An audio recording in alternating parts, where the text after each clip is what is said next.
কওমি মাদ্রাসায় পড়ে মওদুদিবাদের পক্ষে অবস্থান গ্রহণ করার একমাত্র কারণ হলো জাহালাত, অর্থাৎ মওদুদির ব্যাপারে আমাদের অজ্ঞতা, আমাদের না জানা। আমাদের এখন তো কিছু জোট সাথী আছেন, তারা এখন ফ্রি কামলা দিচ্ছেন। মওদুদির ব্যাপারে কিছু কথা বললে দেখা যায় মওদুদিবাদীদের যতটা না জ্বলে তার চেয়ে বেশি জ্বলে আমাদের জোট সাথীদের। আমরা স্পষ্ট করে এটা জাতির সামনে আগেও বলছি, আজও বলছি, ভবিষ্যতে বলতে থাকবো ইনশাআল্লাহ। আল জামাত মা ওয়াফাকাল হক। অনেকে আমাদেরকে তো ঐক্য বিনাশী বলেছেন। যখন নির্বাচনের আগে আমরা মওদুদিবাদের ব্যাপারে, জোট করার ব্যাপারে আমরা যখন কথা বলেছি, আমাদেরকে অনেকে ট্যাগ দিয়েছেন আমরা ঐক্য বিনাশী। তা আমি বলেছি ঠিক আছে, এটা জবাব আমি কিয়ামতে আল্লাহর কাছে দেওয়ার মতো আমার জবাব রেডি আছে ইনশাআল্লাহ। হক জামাত বা ঐক্যবদ্ধ জামাত কাকে বলে, এটা আব্দুল্লাহ ইবনে মাসউদ রাদিয়াল্লাহু আনহু ব্যাখ্যা করেছেন। আল জামাত মা ওয়াফাকাল হক ওয়া ইন কুনতা ওয়াহদাক।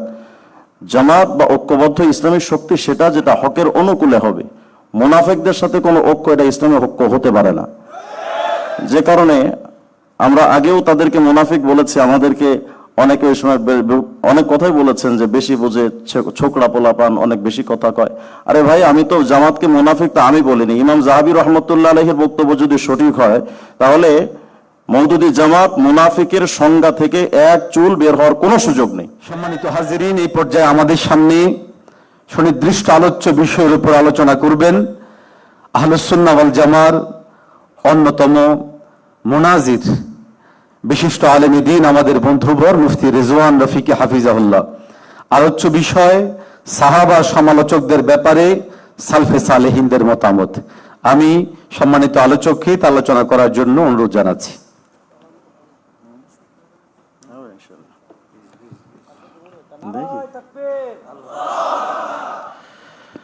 আসসালামু আলাইকুম ওয়া রাহমাতুল্লাহি ওয়া বারাকাতুহু। আলহামদুলিল্লাহি ওয়া কাফা ওয়া সালামুন আলা ইবাদিহিল্লাযীনা ইসতাফা, আম্মা বা'দ। ফাআউযু বিল্লাহি মিনাশ শাইতানির রাজীম। বিসমিল্লাহির রাহমানির রাহিম। ওয়াস-সাবিকুনাল আউওয়ালুন মিনাল মুহাজিরিন ওয়াল আনসার ওয়াল্লাযীনা ইত্তাবা'আহুম বিইহসান রাদিয়াল্লাহু আনহুম ওয়া রাদু আন। আল্লাহ তাআলার লাখো কোটি শুকর, জাতীয় উলামা মাশায়েখ আইম্মা পরিষদের আজকের এই শানে সাহাবা কনফারেন্সে আমাদেরকে আসার এবং কিছু কথা বলা এবং শোনার মতো সুযোগ করে দিয়েছেন। এজন্য আমি প্রথমেই যারা এই আয়োজন করেছেন, আমি কর্তৃপক্ষের বিশিষ্ট দায়িত্বশীল যারা, তাদের সকলের প্রতি আমি কৃতজ্ঞ। প্রায় 6 মাস যাবৎ আমি এটার অভাব ফিল করছিলাম যে এমন একটা আয়োজন আমাদের হওয়া দরকার।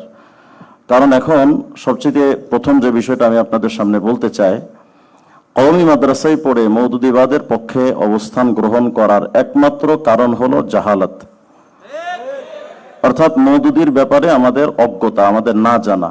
আমাদের এখন তো কিছু জোট সাথী আছেন, তারা এখন ফ্রি কামলা দিচ্ছেন। মওদুদির ব্যাপারে কিছু কথা বললে দেখা যায় মওদুদিবাদীদের যতটা না জ্বলে তার চেয়ে বেশি জ্বলে আমাদের জোট সাথীদের। আমরা স্পষ্ট করে এটা জাতির সামনে আগেও বলছি, আজও বলছি, ভবিষ্যতে বলতে থাকবো ইনশাআল্লাহ। আল জামাত মা ওয়াফাকাল হক। অনেকে আমাদেরকে তো ঐক্য বিনাশী বলেছেন। যখন নির্বাচনের আগে আমরা মওদুদিবাদের ব্যাপারে, জোট করার ব্যাপারে আমরা যখন কথা বলেছি, আমাদেরকে অনেকে ট্যাগ দিয়েছেন আমরা ঐক্য বিনাশী। তা আমি বলেছি ঠিক আছে, এটা জবাব আমি কিয়ামতে আল্লাহর কাছে দেওয়ার মতো আমার জবাব রেডি আছে ইনশাআল্লাহ। হক জামাত বা ঐক্যবদ্ধ জামাত কাকে বলে, এটা আব্দুল্লাহ ইবনে মাসউদ রাদিয়াল্লাহু আনহু ব্যাখ্যা করেছেন। আল জামাত মা ওয়াফাকাল হক ওয়া ইন কুনতা ওয়াহদাক। জামাত বা ঐক্যবদ্ধ ইসলামিক শক্তি সেটা যেটা হকের অনুকূলে হবে। মুনাফিকদের সাথে কোনো ঐক্য, এটা ইসলামী ঐক্য হতে পারে না। যে কারণে আমরা আগেও তাদেরকে মুনাফিক বলেছি। আমাদেরকে অনেকে ওই সময় অনেক কথাই বলেছেন যে বেশি বুঝে, ছোকরা পোলাপান, অনেক বেশি কথা কয়। আরে ভাই, আমি তো জামাতকে মুনাফিক তা আমি বলিনি। ইমাম যাহাবী রাহমাতুল্লাহ আলাইহির বক্তব্য যদি সঠিক হয়, তাহলে মওদুদি জামাত মুনাফিকের সংজ্ঞা থেকে এক চুল বের হওয়ার কোনো সুযোগ নেই। আমাকে যে বিষয়বস্তু দেওয়া হয়েছে, আমি আগে মৌলিকভাবে আসলে আমার আলোচ্য বিষয়ের উপর অনেক আলোচনা অলরেডি হয়ে গেছে। তারপর আমি কিছু তাকরার করব এখানে। আমি একটু আগেই আমাদের ফেসবুকে একটা পোস্ট দেখতেছিলাম। আমাদের আবুল কালাম আজাদ বাশার ভাই, জামাত ইসলামের একজন মুখপাত্র, তিনি পোস্ট দিয়েছেন যে না, আমরা সাহাবীদের বিদ্বেষ ভেতরে লালন পালন করি না। আচ্ছা, এতক্ষণ পর্যন্ত আমাদের ফরাজি ভাই, আতল করে মাকসুদ ভাই সহ, আমাদের আবরার ভাই সহ আরো যে সমস্ত মৌলিক আলোচনা যারা করেছেন এবং বই খুলে খুলে দেখিয়েছেন, আপনাদের এই বিশ্বাস কি তৈরি হয়েছে মওদুদি জামাতের মধ্যে সাহাবা বিদ্বেষ আছে না নাই? যদি আবুল কালাম আজাদ বাশার বলে নাই, তাহলে তাদের বইগুলো মিথ্যা। যেহেতু তাদের আবুল কালাম আজাদ বাশারের বক্তব্য যদি সঠিক মানতে হয়, তাহলে মওদুদির বক্তব্যগুলো এবং তার বইগুলোকে মিথ্যা বই হিসেবে ওটা বাজেয়াপ্ত করা উচিত। আর যদি বলে যে না ওগুলো আছে, ওগুলো ঠিক, এরপরও যদি জোর করে বলে যে না আমাদের জামাত বিদ্বেষ সাহাবা বিদ্বেষী কোনো বক্তব্য আমাদের নাই, মানে পড়াশোনা করার পরও যদি না বুঝে, তাহলে তো আমাদের বলতে হয় যে আবুল কালাম আজাদ বাশার এটা জাহেলে মোরাক্কাবে গায়রে মুফিদ। আল্লাহ তাআলা যেন আমাদের আবুল কালাম আজাদ বাশার ভাইকে একটু ইলম দান করেন। বেচারা আসলে ইলমি দিক থেকে কেন মিসকিন। আমরা বাহাসের ডাক দিলে বেচারা কয় না আমরা বাহাস করবো না, আবার যখন কেউ বাহাসের পোস্ট দেয় উনি শেয়ার দিয়ে কয় উনি আছে, মানে উনি এটা বোঝায় যে আমি পারবো না, তোমরা অন্য কারোর সাথে দেখো। আল্লাহ তাআলা মিসকিনকে একটু হিদায়াত দান করেন। মুহতারাম, আমাকে যে বিষয়বস্তু দেওয়া হয়েছে সেটা হলো আহলে সুন্নাহ ওয়াল জামাত এবং সালফে সালিহিন তারা সাহাবা বিদ্বেষীদের ব্যাপারে আসলে কি আলোচনা করেছেন। সালফে সালিহিন এবং ফুকাহা মুহাদ্দিসিনে কেরামের আলোচনা আসার আগে তো কোরআনের আয়াত আসবে, হাদিস আসবে। আয়াত এবং হাদিস আপনারা ভরপুর শুনেছেন। সূরা তাওবার 100 নম্বর আয়াতের মধ্যে আল্লাহ পাক তাদের ক্ষেত্রে রাদিয়াল্লাহু আনহুম ওয়া রাদওয়ান বলেছেন, এবং সূরা আনফালের 74 নম্বর আয়াতের মধ্যে আল্লাহ পাক সাহাবায়ে কেরামের ব্যাপারে বলেছেন উলাইকা হুমুল মুমিনুনা হাক্কা, তারাই সত্যিকারের মুমিন, ঈমানদার। তো যাদের সার্টিফিকেট, ঈমানের সার্টিফিকেট আল্লাহ নিজে দিলেন, সেখানে তাদেরকে তানকিদ করা, সেই সাহাবায়ে কেরামের ব্যাপারে সমালোচনা, মওদুদি সাহেবের মতো কয়েক কোটি মওদুদি যদি করে, সাহাবায়ে কেরামের এক চুল পরিমাণ ক্ষতি হবে না। হযরত ইমাম ইবনুল কাইয়্যিম জাওজিয়া রাহিমাহুল্লাহ তিনি তার ইলামুল মুওয়াক্কিন আন রাব্বিল আলামিন কিতাবের 3 নম্বর খণ্ডের 97 নম্বর পৃষ্ঠার মধ্যে সাহাবায়ে কেরামের ব্যাপারে একটা মৌলিক আলোচনা এবং মৌলিক একটা কথা বলেছেন। কুল্লু সাহাবা মুনিবুন ইল্লাহি তাআলা ফায়াজিবু ইত্তিবাউ সাবিলিহি ওয়া আকওয়ালিহি ওয়া আফআলিহি ওয়া ইতিকাদাতিহি। অর্থাৎ সাহাবায়ে কেরাম প্রত্যেকেই আল্লাহর প্রতি তারা একেবারেই আল্লাহর প্রতি তারা নিবেদিত প্রাণ ছিলেন। সুতরাং প্রত্যেক সাহাবায়ে কেরামের পথ, তাদের কথা, তাদের কাজ এবং তাদের আকীদা বিশ্বাস এটা লালন করা সবার জন্য এটা ওয়াজিব। এটা ইবনুল কাইয়্যিম জাওজিয়া রাহিমাহুল্লাহ তাআলা নিজে এই কথা বলেছেন। সুতরাং সাহাবায়ে কেরামের প্রত্যেকটা কথা, প্রত্যেকটা কাজ, প্রত্যেকটা বিষয়কে আমাদের ধারণ করা এটা আহলুস সুন্নাহ ওয়াল জামাতের অন্যতম একটা বিষয়। পাশাপাশি সাহাবায়ে কেরামের সমালোচনার বিষয়টা নিষিদ্ধ, এটা রাসূলুল্লাহ সাল্লাল্লাহু আলাইহি ওয়াসাল্লাম স্পষ্টভাবে বলেছেন। আল মুআজামুল কাবীর লিত-তাবরানী 1427 নম্বর হাদিসে পাবেন, হযরত সাওবান রাদিয়াল্লাহু আনহু থেকে বর্ণিত, রাসূলুল্লাহ সাল্লাল্লাহু আলাইহি ওয়াসাল্লাম বলেছেন ইযা যুকিরা আসহাবি ফাআমসিকু। এখানে খুব খেয়াল করেন, হুজুর বলছেন ইযা যুকিরা আসহাবি, আমার সাহাবীদের ব্যাপারে কোনো আলোচনা যখন শুরু হবে, ফাআমসিকু, সাবধান, জবান বন্ধ রাখো, সমালোচনা করো না। কেন? সহিহ বুখারী 3673 নম্বর হাদিসের মধ্যে আসছে, আবু সাঈদ খুদরি রাদিয়াল্লাহু আনহু থেকে বর্ণনা, হুজুর সাল্লাল্লাহু আলাইহি ওয়াসাল্লাম বলেছেন লা তাসুবু আসহাবি, আমার সাহাবীদের সমালোচনা করো না। ফাওয়াল্লাযী নাফসি বিয়াদিহি লাউ আন্না আহাদাকুম আনফাকা মিথলু উহুদিন যাহাবা, যদি তোমাদের কোনো ব্যক্তি উহুদ পাহাড় পরিমাণ স্বর্ণও যদি দান করে, মা আদরাকা মুদ্দা আহাদিহিম ওয়ালা নাসিফা, একেবারে এক মুদ পরিমাণ বা আরো এর অর্ধেক পরিমাণ, এই সামান্য বিষয় পর্যন্ত সাহাবীদের সমান তোমরা হতে পারবা না। মানে সাহাবায়ে কেরাম ইসলামের জন্য এত এত কাজ করেছেন, সেই সাহাবীদের মানের সমান, তাদের মর্যাদার সমান আমরা কোশ্চিন কালেও যেতে পারবো না। যে কারণে আম্মাজান আয়েশা সিদ্দিকা রাদিয়াল্লাহু আনহার একটা বর্ণনা আছে কিতাবুস সুন্নাহ 1003 নম্বর হাদিস।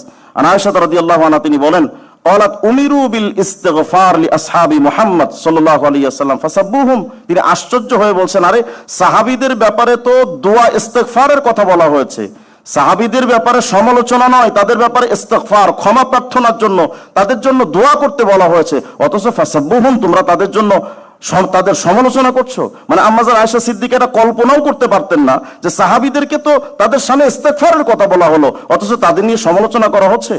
এই জন্য আহলে সুন্নাহ ওয়াল জামাতের একটা উসুল হলো, যেটা ইবনে তাইমিয়া রাহিমাহুল্লাহ তার শরহুল আকাইদুল ওয়াসিতিয়্যার 1 নম্বর খণ্ডের 68 নম্বর পৃষ্ঠায় বলেছেন, মিন উসুলি আহলি সুন্নাহ, আহলে সুন্নাহ ওয়াল জামাতের এটা মৌলিক একটা উসুল হলো কুলুবুহুম মিন সালামাতু কুলুবিহিম মিন বুগযিস সাহাবা ওয়া মিনাল গিল্লি ওয়াল হিকদ আলাইহিম। অর্থাৎ আহলুস সুন্নাহ ওয়াল জামাত যারা হবে, তাদের অন্তর সাহাবায়ে কেরামের ব্যাপারে একেবারেই পরিষ্কার পরিচ্ছন্ন স্বচ্ছ হবে, সেখানে কোনো হিংসা থাকতে পারবে না, বিদ্বেষ থাকতে পারবে না, সাহাবীদের ব্যাপারে কোনো ধরনের বিদ্বেষ থাকার কোনো সুযোগ নেই। যেই অন্তরে সাহাবা বিদ্বেষ থাকে ওটা আহলে সুন্নাহ ওয়াল জামাতের অন্তর্ভুক্ত না। وكذلك ألسنتهم سليمة فلا يسبون ولا يتبرؤون من أحد منهم بل يحبون أصحاب رسول الله صلى الله عليه وسلم بقلوبهم ويثنون عليهم بألسنتهم। এবং এই জবানটা একেবারে পরিষ্কার পরিচ্ছন্ন হতে হবে। এই জবান দিয়ে সাহাবায়ে কেরামের কোনো সমালোচনা করার কোনো সুযোগ নেই। ويدعون الله لهم كما وصف الله التابعين لأصحاب رسول صلى الله عليه وسلم من المهاجرين والأنصار। এবং এখানে তাবিঈনে কেরাম যেই কাজটা করতেন, পরবর্তীতে এসে তারা সাহাবায়ে কেরামের জন্য দোয়া করতেন এ বলে, রব্বানা ইগফির লানা ওয়া লিইখওয়ানিনা আল্লাযীনা সাবাকুনা বিল ঈমান ওয়া লা তাজআল ফি কুলুবিনা গিল্লাল লিল্লাযীনা আমানু রব্বানা ইন্নাকা রাউফুর রহিম। তাবিঈনে কেরাম সাহাবীদের জন্য এই দোয়া করতেন। সাহাবায়ে কেরামের শানে তাদের অতীতের বুজুর্গ সালেহিন ব্যক্তি যারা, তাদের সাথে দোয়া করতেন যে আল্লাহ তাদের ব্যাপার আমাদের অন্তরে কোনো বিদ্বেষ আপনি দিয়েন না। সুতরাং আহলুস সুন্নাহ জামাতের অনুসারী যারা হবে তাদের অন্তরটা এরকম পরিচ্ছন্ন হতে হবে যে সাহাবায়ে কেরাম এবং সালেহিনদের জন্য আমরা দোয়া করব, তাদের ব্যাপারে কোনো সমালোচনা বা বিদ্বেষ লালন করার কোনো সুযোগ নেই। সহিহ ইবনে হিব্বানের মধ্যে 7256 নম্বর হাদিসে আসছে এবং এই হাদিসের ব্যাপারে আল্লামা বাইহাকি রাহমাতুল্লাহ আলাইহি শুআবুল ঈমানের মধ্যে 2 নম্বর খণ্ডে 657 নম্বর পৃষ্ঠার মধ্যে বলেছেন লাহু শাওয়াহিদ, মানে এই হাদিসের আরো অন্যান্য সমকক্ষ হাদিস রয়েছে। আন আব্দুল্লাহ ইবনে মুগাফফাল রাদিয়াল্লাহু আনহু قال قال رسول الله صلى الله عليه وسلم الله الله في اصحابي لا تتخذوا اصحابي غرضا মান আহাব্বাহুম ফাবিহুব্বি আহাব্বাহুম। এটা আমরা প্রত্যেকে জুমার দিন আমরা খুতবার মধ্যে শুনি যে সাবধান, সাহাবীদেরকে সমালোচনা লক্ষ্য বস্তু বানায় না। কারণ সাহাবীদেরকে যদি কেউ সমালোচনা করে সে কেমন জানি হুজুরের প্রতি বিদ্বেষ থাকার কারণেই সমালোচনা করে। হুজুর সাল্লাল্লাহু আলাইহি সাল্লামের প্রতি ভালোবাসা থাকার কারণেই সাহাবীদের প্রতি ভালোবাসার আলোচনা আসবে। সুতরাং যদি কোনো ব্যক্তি সাহাবীদের সমালোচনা করে তাহলে এটা নির্দ্বিধায় এটা বলে দেওয়া যায় যে তার রাসূলের প্রতি কোনো বিদ্বেষ রয়েছে। যে কারণে মাজমু যাওয়ায়েদের 10 নম্বর খণ্ডে 24 নম্বর পৃষ্ঠার মধ্যে হাদিস আসছে আম্মা জান আয়েশা সিদ্দিকা রাদিয়াল্লাহু আনহা থেকে, ক্বালা রাসূলুল্লাহ সাল্লাল্লাহু আলাইহি ওয়াসাল্লাম লা তাসুব্বু আসহাবি লানাল্লাহু মান সাব্বা আসহাবি। যে সাবধান, সাহাবীদের সমালোচনা করো না, যে সাহাবীদের সমালোচনা করে সে আল্লাহ কর্তৃক অভিশপ্ত। সুতরাং এই হাদিসগুলো এবং বর্ণনাগুলোকে সামনে রেখে কাজী ইয়াজ রাহিমাহুল্লাহ কিতাবুশ শিফা 1181 নম্বর পৃষ্ঠার মধ্যে আসছে ওয়া সাব্বু আলি বাইতিহি ওয়া আজওয়াজিহি ওয়া আসহাবিহি ওয়া তানাক্কুসুহুম হারাম মালউনুন ফাইলু। অর্থাৎ সাহাবায়ে কেরাম, আহলে বাইত এবং নবীজির স্ত্রী তাদের সমালোচনা করা এবং তাদের মর্যাদা খাটো করা সুস্পষ্ট হারাম, এবং এই কাজটা যে ব্যক্তি করবে মালউনুন ফাইলু সে আল্লাহ কর্তৃক অভিশপ্ত। সুতরাং আপনারা এতক্ষণ আলোচনায় মওদুদী সাহেবের বই খুলে খেলে আমাদের উলামায়ে কেরাম যে আলোচনা করেছেন, মওদুদী সাহেব কি সাহাবায়ে কেরামের সমালোচনা করেন নাই? যদি আপনাদের কাছে এটা প্রমাণিত হয় তাহলে এই হাদিস এবং কাজী ইয়াজ রাহমাতুল্লাহ আলাইহির বক্তব্য দ্বারা আমি এটা সুস্পষ্ট বলতে পারি মওদুদী সাহেব একজন অভিশপ্ত ব্যক্তি ছিলেন। যে অভিশপ্ত ব্যক্তি হওয়ার কারণে মওদুদী জামাতের কেউ দেখবেন আবুল আল্লাহ নাম রাখে না, আবু জাহেলের নাম কেউ রাখে না, ফিরাউনের নাম রাখে না, আবুল আল্লাহ মওদুদী এটা নাম কেউ রাখে না। বোঝা গেল এরা। এরপরে দেখবেন অনেকে আমরা যখন আকাবিরের কথা বলি মওদুদীবাদীরা কয় এই কওমি হুজুররা শুধু আকাবির করে। আরে আমরা তো আমাদের আকাবিরদের নিয়ে গর্ব করার মতো আমরা সেরকম আকাবির পেয়েছি, কিন্তু তোমরা এমন আকাবির পাইছো যে অভিশপ্ত। সে আকাবিরের কথা তোমরা বলবা কেমনে? এটা তো আমরা গর্ব করে বলতে পারি যে হুসাইন আহমদ বাদানী রহমতুল্লাহ আলাইহি আমাদের আকাবির ছিলেন, মাহমুদ হাসান দেওবন্দি রহমতুল্লাহ আলাইহি, হাকিমুল উম্মাত মুজাদ্দিদ মিল্লাত শাহ সালাহ থানভী রহমতুল্লাহ আলাইহি, কারি ইব্রাহিম সাহেব রহমতুল্লাহ, আমাদের বাংলাদেশের মানুষ, তাদেরকে আমরা বুক ফুলিয়ে তাদের কথা বলতে পারি। কারণ আলহামদুলিল্লাহ তাদের ব্যাপারে সমালোচনা করার মতো কোনো বিষয় মওদুদীবাদীরা পায় না। কিন্তু তোমাদের মওদুদীর সমালোচনা এত, এটা বলতে গেলে আমাদের বক্তারা সময় পায় না, মানে এত বিষয় এটা বলে শেষ করা যায় না। সুতরাং সেই ব্যক্তিকে আকাবি তোমরা মানবা কেন? এটা তো তোমাদের জন্য লজ্জার কারণ। দ্বিতীয় আরেকটি বিষয় আমি খুব এখানে বসে খুব খেয়াল করছিলাম যে অনেকে মওদুদীর নাম উচ্চারণ করতে গিয়ে, আমি জীবনে কোনোদিন মওদুদী রহমতুল্লাহ আলাইহি বা মওদুদী মরহুম জীবনে বলি নাই। কারণ যে ব্যক্তি সাহাবাদের সমালোচনা অভিশপ্ত, আমি তাকে মরহুম বলি কেমনে? মরহুম মানেই তো রাহিমাহুল্লাহ, কথা কয় না, মওদুদী মরহুম মানেই তো রাহিমাহুল্লাহ। তো যে ব্যক্তি সাহাবীদের সমালোচনা করলো আপনি তাদেরকে মরহুম বলে জান্নাতে বাড়াই দিলেন। এই জন্য আপনারা যারা সামনে আছেন, কোন সাহাবী সমালোচকের জন্য দোয়া করা জায়েজ আছে? তাহলে হাত তুলেন, বলেন হে আল্লাহ ওয়াদা করছি আজকের পর মওদুদীর নামের পর রহমতুল্লাহ আলাইহি মরহুম বলবো না। এটা যদি আমার বাড়াবাড়ি হয়ে যায় তো আমি জবাব আল্লাহর কাছে দিব। কিন্তু সাহাবীদের সমালোচনা যে কুলাঙ্গার করবে সে যত বড় বাপের বেটা হোক না কেন, তার ব্যাপারে রহমতুল্লাহ চলে না। এই সাহাবীদের সমালোচনা করবে, আমি তার দোয়া করবো তার জন্য? আমার বাপে কি হালাল খাওয়ায় কি এই জন্য পড়াইছে আমার?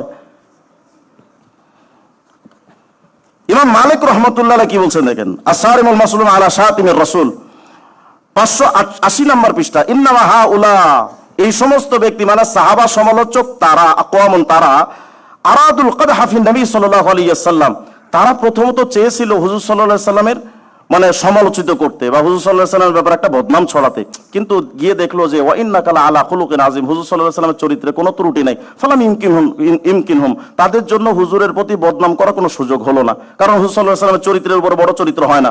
ফাকাদাহু ফি আসহাবি, এরপরে তারা দেখলো যে একটু সিস্টেম করে কাজ করা উচিত। যেমন ইহুদি খ্রিস্টানরা দেখবেন কোরআনের ভুল ধরে না, কিন্তু কোরআনের তাফসীরের ভুল ধরে, এবং তারা বলে আগের যুগের তাফসীর চলবে না, যেটা মওদুদী সাহেব বলেছে যে তাফসীরের ব্যাপারে আগের যুগের কিতাবাদি চলবে না, তো কার কিতাব চলবে? বাইবেল চলবে। আপনি তাফিমুল কোরআন খোলেন, দেখবেন মওদুদী সাহেব প্রতিটা প্রায় জায়গায় সাহাবীদের এবং আম্বিয়া কেরামের সমালোচনা করতে গিয়ে রেফারেন্স টেনেছে বাইবেল দিয়ে। আপনি আশ্চর্য হলেন, আপনি কিতাব খুলে দেখেন না। এই যে কয়েকদিন আগে এদের একটা ছেলে আকাম করলো না, এই যে পরকীয়া করে ধরা খেলো, কি যেন কুমিল্লায় বাড়ি, এবং এই ব্যক্তির এই বক্তব্যকে প্রমাণ করার জন্য আর একটা জাহেলে মোরাকাবে গায়রে মুফিদ এসে দলিল দিল যে সাহাবী এবং নবীরাও তো সমালোচনা, তারাও তো পরকীয়া করেছে।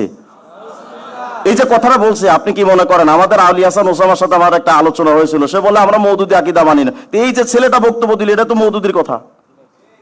মওদুদি তো তাফসীরের ভেতরে এই কথাটাই বলেছে হযরত ইউনূস দাউদ আলাইহিস সালামের ব্যাপারে, এবং দাউদ আলাইহিস সালামের এই বক্তব্য উল্লেখ করেছে বাইবেলের রেফারেন্স দিয়ে। নাউজুবিল্লাহ বলবেন না? আপনি মওদুদি তাফসীর দেখলে আপনার মাথা ঘুরে যাবে যে এই লোকটাকে সকাল বিকাল গাঁজা খাইতো কিনা। এই লোকটাকে বানিয়ে নিয়েছে তাদের রাহবার। তারা কিন্তু কোনো মাযহাব মানে না। মওদুদি সাহেব নিজে বলছে, मैं হানাফি नहीं हूं, मैं शाफी भी नहीं हूं, अहले सुन्नत जमात अहले हदीस की मजहब को मैं सही तौर पर नहीं देख रहा। মানে আহলে হাদিসের বিষয়গুলো তার কাছে সহি না, সে হানাফিও না, সে শাফিও না, তিনি জাহেলে মুরাক্কাবে গায়রে মুফিদ।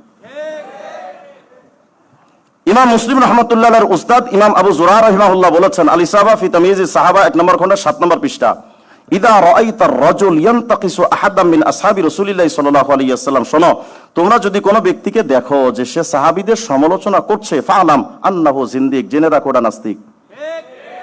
ওয়া যালিক, এবং এটার কারণ বলেছেন, আন্নার রাসূল হক, আমাদের রাসূল হক, ওয়াল কুরআন হক, কোরআনও সত্য, ওমা জাআ বিহি হক, এবং হুজুর সাল্লাল্লাহু আলাইহি ওয়াসাল্লাম যা এনেছেন সেগুলো হক, ওয়া ইন্নামা আদ্দা ইলাইনা যালিকা কুল্লাহু আস-সাহাবা, আর এই সব কিছুর প্রথম সূত্র তো সাহাবী, তারাই তো আমাদের কাছে পৌঁছে দিয়েছেন। ওয়া হাউলা ইউরিদুনা আন ইয়াজরাহু শুহুদানা লিইবতিলাল কিতাব ওয়াস সুন্নাহ, আর এই সাহাবী সমালোচকরা মূলত চায় কোরআন সুন্নাহকে একেবারে তার সূত্রগুলোকে ধ্বংস করে দিয়ে, মানে কোরআন সুন্নাহ সম্পর্কে একটা সন্দেহ ঢোকাতে। আমি কিছুদিন আগে ফেসবুকে একটা পোস্ট দিয়েছিলাম, মওদুদিবাদ, সংশয়বাদ। মওদুদিবাদ, এই যে নাস্তিকদের আসিফ মহিউদ্দিনের একটা ওয়েবসাইট আছে সংশয়.com, অর্থাৎ তাদের মূল টার্গেট সবাইকে নাস্তিক বানানো নয়, তাদের মূল টার্গেট হলো মুসলিমদেরকে কৌশলে সংশয় তাদের অন্তরে ঢুকিয়ে দেওয়া। তো সংশয় যখন ঢুকিয়ে দেওয়া হবে, এক সময় তো সে ওই ব্যক্তি তো নাস্তিক হতে বাধ্য। এজন্য তারা সংশয়.com দিয়ে তারা তাদের কার্যক্রম চালাচ্ছে। মওদুদি সাহেবের পুরা লেখাগুলো যদি আপনি পড়েন, তো আপনার কাছে এটা একেবারে দিবালোকের না, আজহার কাশামস, একেবারে স্পষ্ট হয়ে যাবে যে তার মূল টার্গেটই ছিল মুসলিমদের ভেতরে সন্দেহ ঢুকিয়ে দেওয়া, তার মূল টার্গেট ছিল। তো এদের মূল টার্গেট হলো যে সাহাবায়ে কেরামকে যদি সমালোচিত করা যায়, যেমন মনে করেন আমিরে মুয়াবিয়াকে যদি সমালোচিত করা যায়, তাহলে এই বিষয়টা ক্লিয়ার হবে, আমিরে মুয়াবিয়া তো কাতেবে ওয়াহী ছিলেন, তো আমিরে মুয়াবিয়া যদি দুর্নীতিবাজ হয়, তিনি যে কিতাব লিখলেন, কোরআন শরীফে আয়াত লিখলেন, না জানি ওখানেও কোনো দুর্নীতি করেছেন কিনা। এদের কৌশলগুলো সূক্ষ্ম। এজন্যই ইমাম মুসলিম রহমতুল্লাহ আলাইহির উস্তাদ ইমাম আবু যুরা রাহিমাহুল্লাহ একথা বলেছেন, যদি তুমি দেখো যে সাহাবীদের সমালোচনা কেউ করছে, তাহলে এটা মনে রেখো যে তার মূল টার্গেট হলো কিতাব সুন্নাহকে বাতিল করা, তাদের মূল টার্গেট হলো এটা। বেশি লম্বা আলোচনা করব না। ইমাম ইবনে বাত্তার রাহিমাহুল্লাহ তার আশ-শারহ ওয়াল ইবানা আলা উসুলিস সুন্নাতি ওয়াদ দিয়ানা কিতাবের 178 নম্বর পৃষ্ঠার মধ্যে লিখেছেন, মালিক ইবনে আনাস রাদিয়াল্লাহু রাহিমাহুল্লাহ থেকে, আল্লাযী ইয়াসতিমু আসহাব রাসূলিল্লাহি সাল্লাল্লাহু আলাইহি ওয়াসাল্লাম লাইসা লাহু সাহম আও ক্বালা নাসিবুন ফিল ইসলাম, অর্থাৎ যদি কোনো ব্যক্তি সাহাবীদের গালিগালাজ সমালোচনা করে, ইসলামে তার কোনো অংশই নাই। এরপরে হযরত বিশর ইবনুল হারিস, যার বিশ্ব হাফি বলে আমরা যাকে চিনি, মান শাতামা আসহাব রাসূলিল্লাহি সাল্লাল্লাহু আলাইহি ওয়াসাল্লাম ফাহুয়া কাফির, যে ব্যক্তি সাহাবীদের সমালোচনা করে সে ব্যক্তি কাফের। ওয়া ইন সামা ওয়া ইন সাল্লা ওয়া জামা আন্নাহু মিনাল মুসলিমিন, যদিও সে এটা মনে করে যে সে মুসলমান এবং সে নামাজ পড়ছে, রোজা রাখছে, সব করে, কিন্তু সাহাবীদের সমালোচনা করে, এটা কাফের। হযরত ইমাম আবু বকর আল মারওয়াজি রাহিমাহুল্লাহ, তিনি আহমদ ইবনে হাম্বল রাহমাতুল্লাহর ছাত্র ছিলেন। সালতু আবু আব্দুল্লাহ, হযরত আমি আহমদ ইবনে হাম্বলকে জিজ্ঞেস করলাম, আম্মান সাতামা আবু বকর ওয়া ওমর ওয়া উসমান ওয়া আয়েশা রাদিয়াল্লাহু আনহুম, যদি কোনো ব্যক্তি আবু বকর, ওমর, হযরত আয়েশা, উসমান তাদের সমালোচনা করে, সে ব্যক্তির ব্যাপারে আপনি কি বলেন? মা উরাহু আলাল ইসলাম, আমি তার এই ইসলামের উপরে সে যা আছে এটা আমি বিশ্বাসই করি না, মানি না। ইমাম মাইমুনী রাহমাতুল্লাহ আলাইহি, তিনিও আহমদ ইবনে হাম্বলের একজন ছাত্র ছিলেন, তিনিও বলেছেন, তিনি জিজ্ঞেস করলেন যে ইয়া আবাল হাসান, তিনি আহমদ ইবনে হাম্বল তাকে বলছেন, ইয়া আবাল হাসান ইদা রাআইতা রাজুলান ইয়াযকুরু আহাদা মিনাস সাহাবা বিসুইন ফাত্তাহিমহু আলাল ইসলাম, যদি কাউকে দেখো সাহাবীদের সমালোচনা করছে, তাহলে তুমি তার ইসলাম মুসলিম হওয়ার ব্যাপারে তুমি প্রশ্ন তোলো, হতে পারে সেই ইসলাম বিদ্বেষী কোনো কুলাঙ্গার। সুতরাং সাহাবীদের সমালোচনা যেই করবে, ও যত বড় শাইখুল হাদিস হোক না কেন, ও যত বড় বুজুর্গ হোক না কেন, মুনাফিক। আমরা কিন্তু জামাতকে মুনাফিক এমনি বলি না, কারণেই বলি, আমাদের কাছে কারণ তো আছে, এই স্পষ্টভাবে আমরা এগুলো কারণে বলতে পারি। দেখেন শিয়ারা, আমরা একটা কিতাব দেখেছি, উর্দুতে একটা কিতাব আছে, মওদুদি আর খামেনি দো ভাই। এই কিতাবের মধ্যে আপনি দেখবেন মওদুদি সাহেবের যে আকীদা বিশ্বাসগুলো, বিশেষ করে সাহাবীদের ব্যাপারে যা বলেছে, প্রায় সবগুলো শিয়াদের থেকে খয়রাত করা। উনি একজন খয়রাতি মোল্লা ছিলেন, কখনো তিনি বাইবেল থেকে খয়রাত করতেন, কখনো শিয়াদের থেকে খয়রাত করতেন, কখনো তিনি মওজুয়াত, খুরাফাত, সুজুজাত, মানে পৃথিবীতে যত ফালতু বিষয়গুলো আছে সবগুলো তিনি তুলে আনতেন। শেষ একটা বিষয় আপনাদেরকে বলি, সময় কি প্রায় শেষ? আচ্ছা, আমি দুটো ঘটনা আপনাদের সামনে তুলে ধরবো সাহাবায়ে কেরামের সমালোচনা যারা করে তাদের ব্যাপারে। আল বিদায়া ওয়ান নেহা 8 নম্বর খণ্ডের 149 নম্বর পৃষ্ঠার মধ্যে আসে, ওয়াকালা বাযুস সালাফ বাইনামা আনা আলা জাওয়ালিন বিশাম, যে আমি একদিন শামের কোন একটা পাহাড়ে, কোন একজন সালফে সালিনের কোন একজন তিনি বলতেছিলেন যে আমি একদিন শামের একটা পাহাড়ের উপরে ছিলাম। এই রাওয়ায়াত দুটো খুব মনোযোগ দিয়ে শুনি। আমরা যে সাহাবীদের প্রতি এতটা ভালোবাসা কেন রাখি এবং সাহাবীদের সমালোচকদের সহ্য করতে কেন পারি না, এর মৌলিক কয়েকটা কারণের মধ্যে এটা একটা, যে কোন একজন সালফে সালিনের একজন সদস্য তিনি বলতেছেন যে আমি শামের একটা পাহাড়ে ছিলাম, ইফ সামিআতু হাতিফান, আমি একজন ঘোষণাকারীর একটা ঘোষণা শুনলাম। তিনি বলছেন, ইয়াকুলু মান আবগাযা সিদ্দিক ফাযাকা জিন্দিক ওমান আবগাযা ওমর ফাইলা জাহান্নামা জুমার, অর্থাৎ যদি কোনো ব্যক্তি সিদ্দিক আকবরের প্রতি মানে বিদ্বেষ লালন করে, তাহলে জেনে রাখো ফাযাকা জিন্দিক, সে নাস্তিক, সে ইসলাম বিদ্বেষী। ওমান আবগাযা ওমর, এবং যে ওমরের সাথে বিদ্বেষ লালন করে, ফাইলা জাহান্নামা জুমারা, তাকে টানতে টানতে হেসরাতে জাহান্নামে নেওয়া হবে। ওমান আবগাযা উসমান, যে ব্যক্তি উসমানের সাথে বিদ্বেষ লালন করে, ফাযাকা খসমুহু আর রহমান, উসমানের সাথে যে বিদ্বেষ লালন করবে তার বিরোধী শক্তি, বিবাদী হবেন আল্লাহ পাক নিজে। ওয়ামান আবগাযা আলিয়ান, এবং যে আলীর সমালোচনা করবে, ফাযাকা খসমুহু আন নবী, যে আলীর বিদ্বেষ লালন অন্তরে করবে তার বিবাদী বা তার বিপক্ষে দাঁড়িয়ে যাবেন হুজুর সাল্লাল্লাহু আলাইহি সাল্লাম নিজে। ওয়ামান আবগাযা মুআবিয়া, এবং যেই ব্যক্তি মুআবিয়ার সমালোচনা করবে, সাহাবাতুহু যাবানিয়া ইলা জাহান্নামা আল হামিয়া ইয়ারমি বিহি ফিল হামিয়াতিল হাওয়িয়া, অর্থাৎ যদি কোনো ব্যক্তি হযরতে আমিরে মুআবিয়ার সমালোচনা করে, তাহলে তাকে টানতে টানতে জাহান্নামের একেবারে উত্তপ্ত জাহান্নামের নিচে তাদেরকে নিক্ষেপ করা হবে। আর একটা ঘটনা শেষ, তারিখে দিমাশকের 70 নম্বর খণ্ডের 141 নম্বর পৃষ্ঠা, আরবি না বলে সহজ ভাষায় বলি, ইমাম বুখারী রাহমাতুল্লাহ আলাইহি এটা বর্ণনা করেছেন। মুহাম্মদ ইবনে সিরিন তিনি বলেন যে আমি একবার বাইনামা আনা বিত-তাওয়াফ, আমি তাওয়াফ করতেছিলাম, তো তাওয়াফ করার অবস্থায় আমি একজন ব্যক্তিকে দেখলাম, সে দোয়া করছে, কাবার দিকে তাকায়, আল্লাহুম্মা গফিরলি ওয়া মা আযুন্নু আন তাগফির লি, আল্লাহ তুমি আমারে মাফ করে দাও, যদিও আমি জানি তুমি আমাকে ক্ষমা করবে না, তবু আল্লাহ আমি তোমার কাছে ভিক্ষা চাচ্ছি, তুমি মাফ করে দাও। হযরত মুহাম্মদ ইবনে সিরিন রাহিমাহুল্লাহ তিনি বলেন যে আমি এই দোয়াটা শুনে আশ্চর্য হয়ে গেলাম, জিজ্ঞেস করলাম যে ভাই, এমন দোয়া তো আমি জীবনে কোনোদিন শুনিনি, তুমি এই দোয়াটা কোত্থেকে পেলে বা কেন তুমি এই দোয়া করছো? তিনি বলেন যে আমার এই দোয়ার পেছনে একটা কারণ আছে। কি কারণ? কুনতু আতাইতুল্লাহ আহাদান, আমি আল্লাহর সাথে একটা প্রতিজ্ঞা করেছিলাম, ইন কাদারতু আন আলতামা ওয়াজহা উসমান ইল্লা লাতামতুহু, যদি আমার কোনোদিন সুযোগ হয় তো আমি উসমানের মুখে আমি একটা থাপ্পড় মারবো, আমি আল্লাহর সাথে একটা ওয়াদা করেছিলাম।